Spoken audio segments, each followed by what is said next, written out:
Tonga sy daholo zanagasikara mbola avy ianareo. Vita tsara ito zao ilay fanalana volo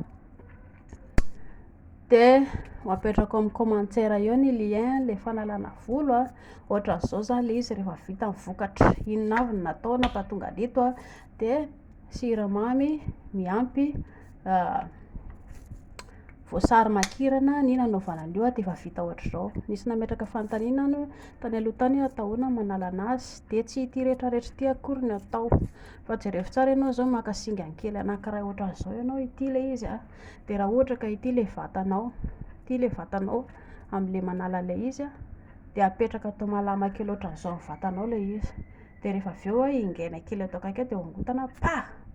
zay de iny de jereo tsara fa mipetraka eto ambony eto ilay volo zay volonao mbola afaka averina ito satria tsy na ianao tao an-trano nanao fa le any amin'ny estetika iny efa misy karazana produit le plastique le izy de tsy afaka averina intsony de afaka atao ohatr'izay ndray atao mandeha mandadilady ohatr'izao kely tsy moramora ingaina kely hongotana de afaka averina foana ohatr'izay atao mandadilady kely de apakarina ohatran'izay foana de rehefa hitanao efa feno volo be le anankiray nampiasainao iny afaka ariana de maka singana anankiray indray ianao fa torohevitra atoroko an'ny vehivavy rehetrarehetra ho andritra lapiso kely efa lamaody moa zany zao le hoe manala volom-bava, manala volo-tarehy,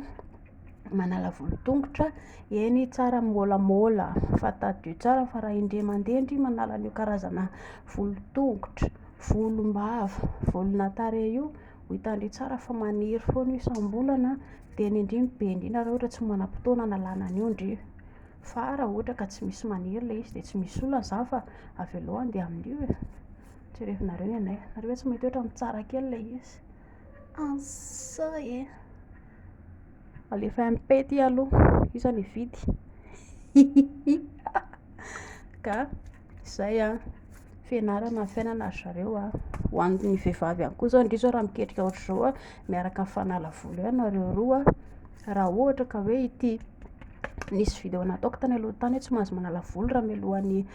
ilely satria tsy na le raha ohatra ka miaratra raha razoarana nampiasaina de tsy de tsara loatra satria tsy na tsy maintsy maratra ny masokoditra anao fa raha ity natao tsy maratra zany mihitsy ny masokoditra anao fa